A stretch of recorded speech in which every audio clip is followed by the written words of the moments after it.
Band conditions aren't what they used to be. Everyone's gone to FT8. I can't get contacts on HF. How often do you read these and similar laments on ham forums or social media? Many times, I bet. You might even have had similar thoughts after trying and failing to get contacts. I'm Peter, AK3YE VK3YE, and I'll show how you can succeed on HF even with modest equipment and antennas. Within 30 minutes, you'll have the knowledge required to make contacts nearly every time you fire up on HF. All you need to do is to apply what you've learnt today again and again. I won't cover equipment here. Something fairly basic will do, provided it's hooked up to a full-sized antenna. This is me about to do some portable operating near home.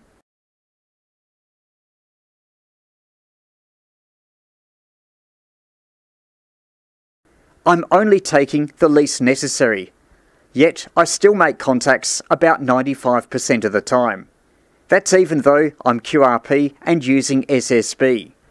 A big part of that is because I follow the 6 winning ways to get HF contacts that you'll hear about in a moment.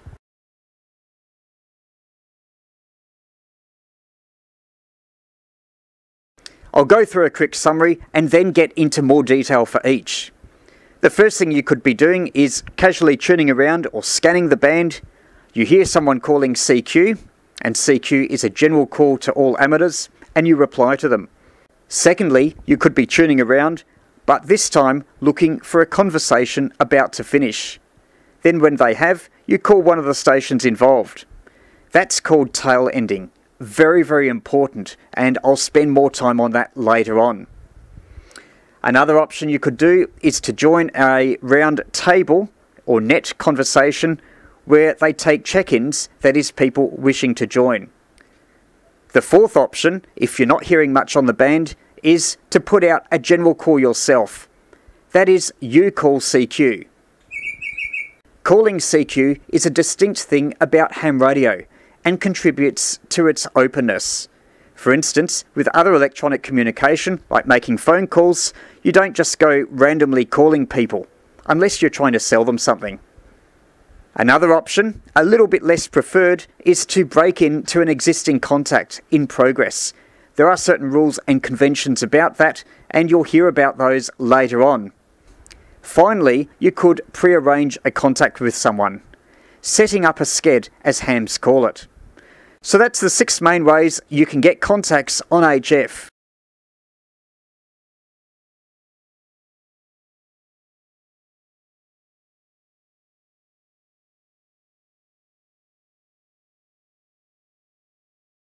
Now I'll go into them in more detail.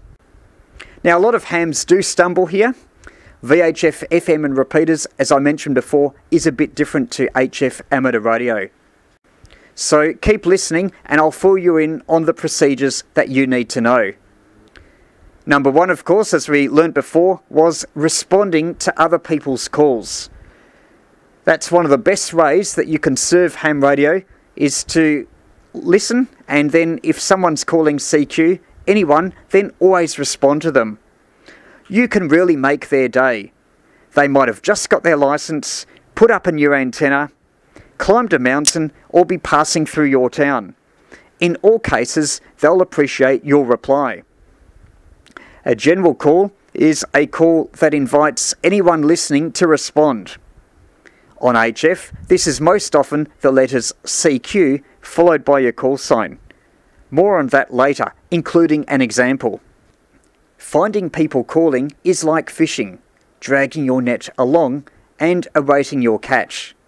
Start tuning or scanning a band likely to be active. My book, Ham Radio Get Started, discusses the various amateur bands in detail and what you can do with them. But a good starting point is 3.5 MHz at night, or during the day 7 or 14 MHz. When you're tuning around, stop on each conversation to get a quick idea of what it's about. Is it 2 friends having a casual chat? Could it be a club on-air session? Maybe it's an MCOM or traffic net. These often pause for people to check in, so keep listening. Maybe it's someone in a national park or a summit giving out points. Again, these contacts are often very quick and give you an opportunity to also have a contact with them.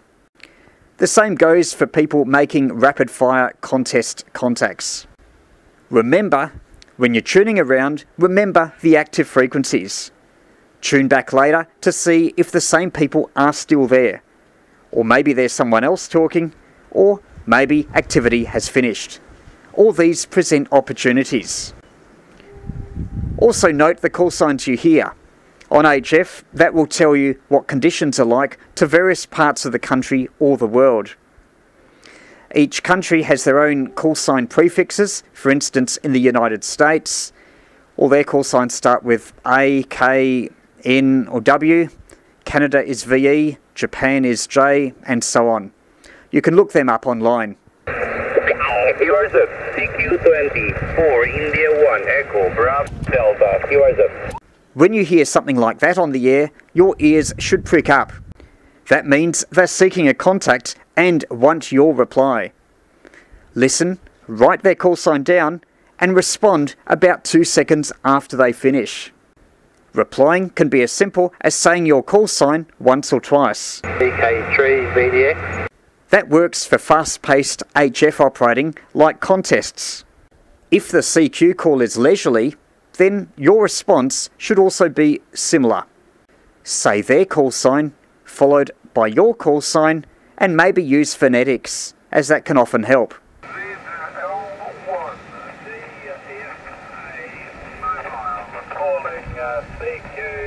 ZL1 DFA, this is Victor Kilo 3 Yankee Echo.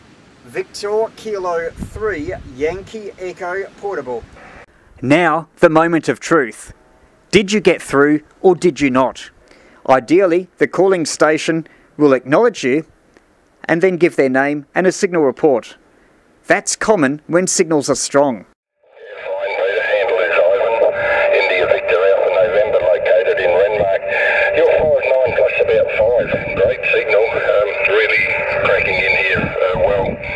Or the calling station might resume not having heard you.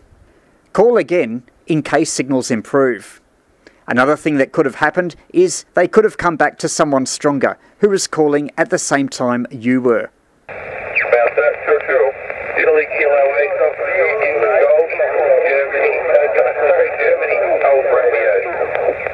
Persist. Don't touch that dial.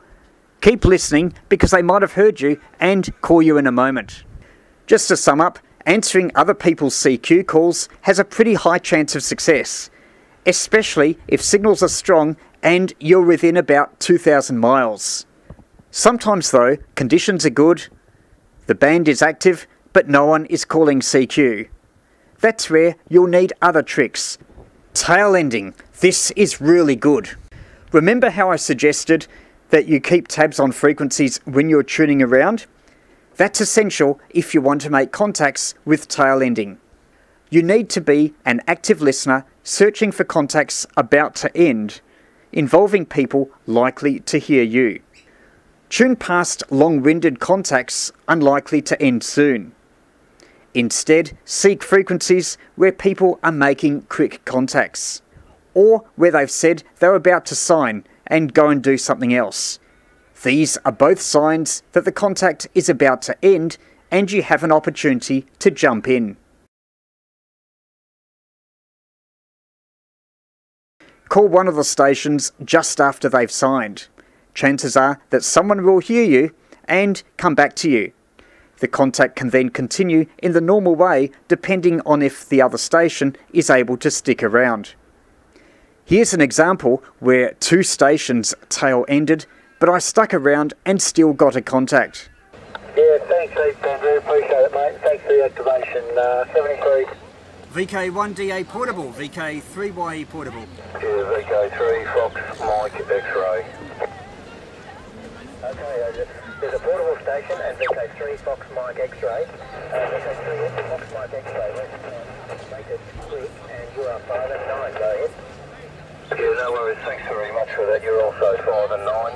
Operator Max, Mike Alpha X-ray. Thanks for the contact. Thanks very much, Max. Very good. Big signal. Who's the portable station? Portable station, go ahead. VK3 Yankee Echo. VK3 Yankee Echo portable. Peter, very good. VK3YE, VK1DA portable. Conditions are right for us, Peter. Only big signals between here and Melbourne at the moment. I didn't look at the meter, but you sounded at least 7 and possibly 8. VK3YE, VK1DA portable. Tail ending is one of the best ways to get contacts.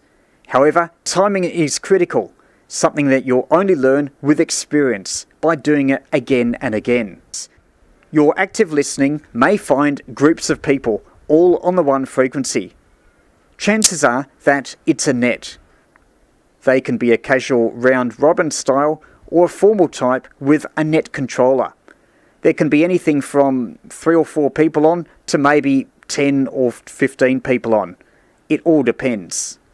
Nets are run at scheduled times by radio clubs, for MCOM preparedness, or to help people make long-distance contacts. Listen first to see how the net runs, as they all have slightly different procedures. If you hear someone call for check-ins, then be ready to announce your call sign. Say it once, slowly and clearly. You may then be invited to say something, but keep it brief. Just your name, signal report and location is enough for now.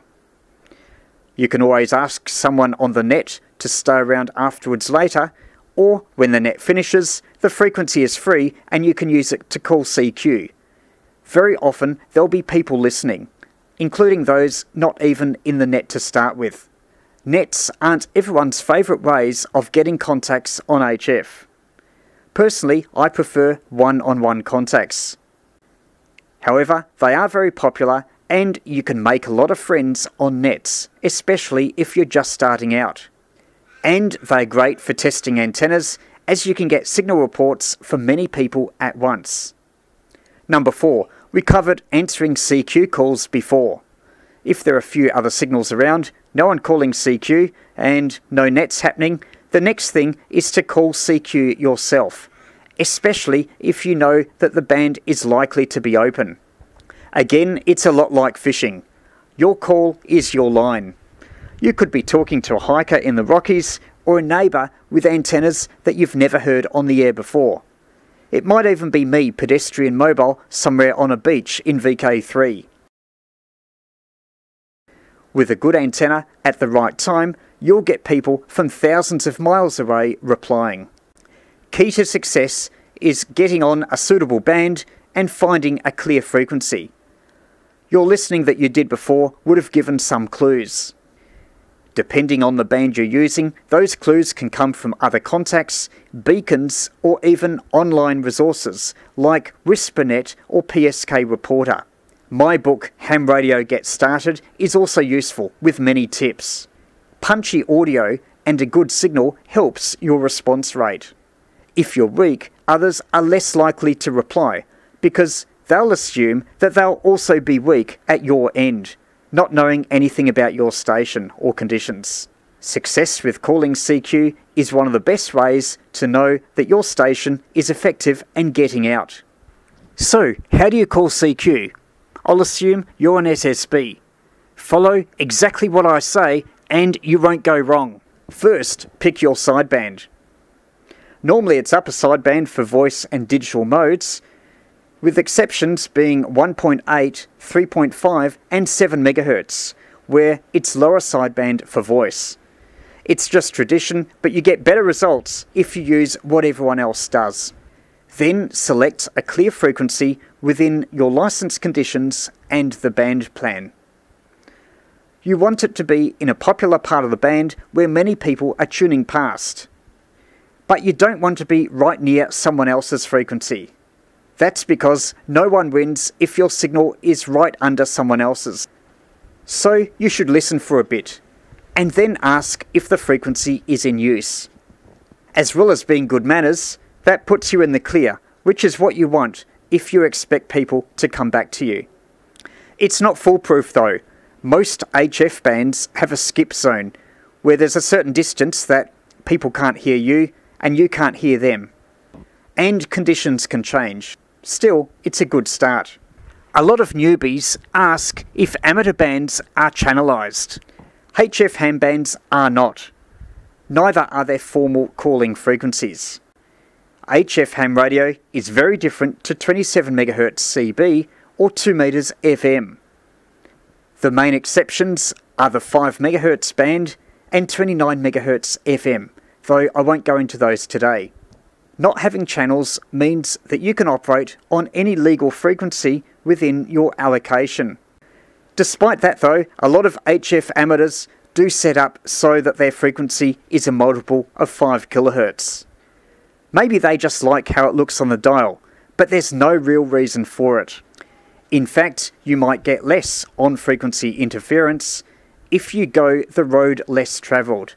That is to use frequencies ending in 2, 3, 7 or 8 kHz. The most important thing is that you are at least 3 or 4 kHz away from other signals. Your sideband is right, you've got a clear frequency, now time to make your call. Here's how. Just substitute your call sign for mine. CQ, CQ, CQ. CQ, CQ, CQ. CQ, CQ, CQ. CQ, CQ, CQ. This is AK3YE, Alpha Kilo 3 Yankee Echo.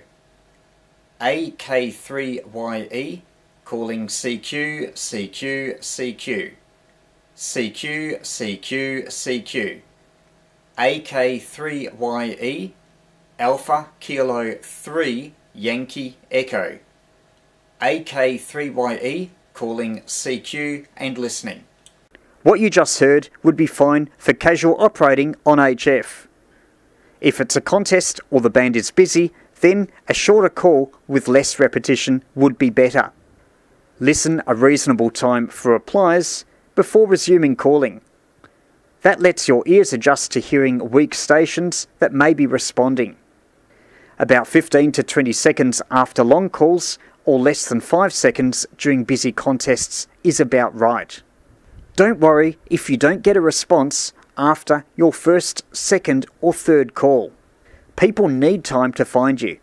Remember how long you spent tuning across the band, scanning the activity? Other people will be like that, so don't be too harsh on them expecting to find you right away. Also, they may need to tune up or set up their antennas before they can respond to you. Therefore, if you're calling CQ, persist for 10 or 15 minutes minimum, maybe even 20 minutes. Again, it's like fishing. There have been times when I've been calling a long time, I'm about to give up, but I put out one last final call. And then I get a response. It might be from halfway across the world. So you never know who might be about to call but not yet ready. So err on the side of calling for a long time rather than closing up early. That's enough on calling CQ. No matter the mode, generating activity by calling CQ is immensely satisfying. Success here reflects well on your station and operating.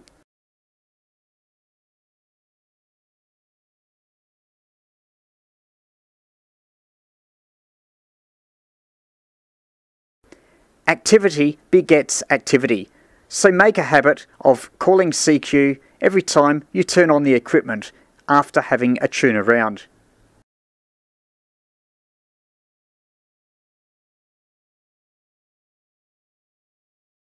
Something else you can do, instead of calling CQ, is to break into an existing contact. That's number 5, but you should do it with discretion. Breaking in is common and widespread for contacts on VHF repeaters. HF may be a little less so.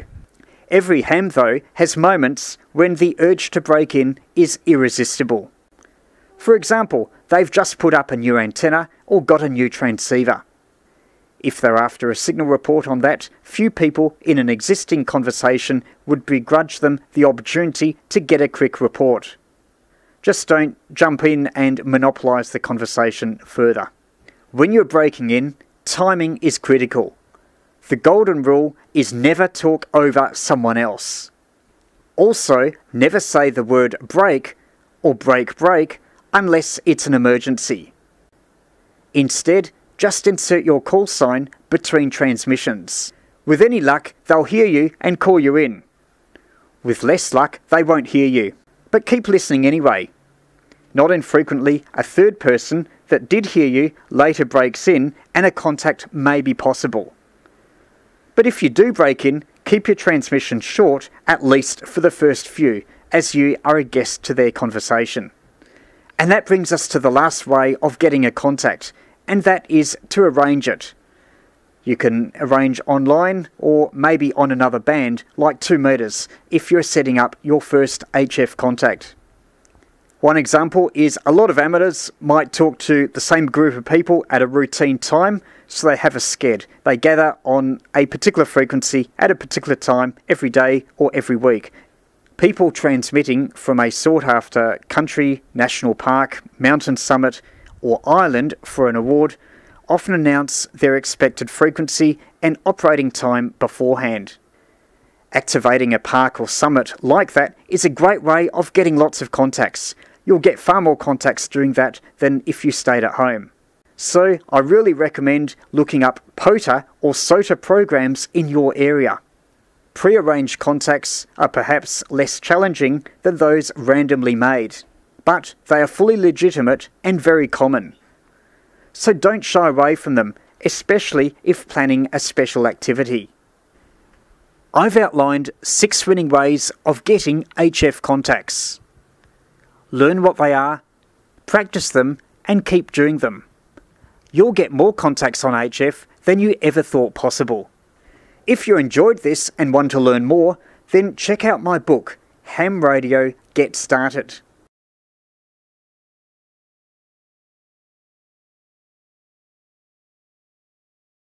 As well as operating tips, there's ideas on equipment and antennas that will help you get the most from amateur radio. Written especially for the US market, you can get it in paperback or ebook, with the ebook costing just $5.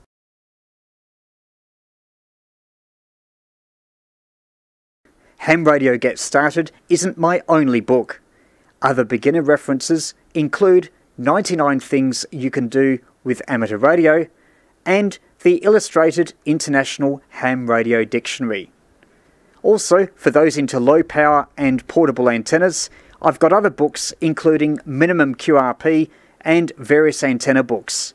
For more information on that, visit my website VK3YE.com or search their titles on Amazon.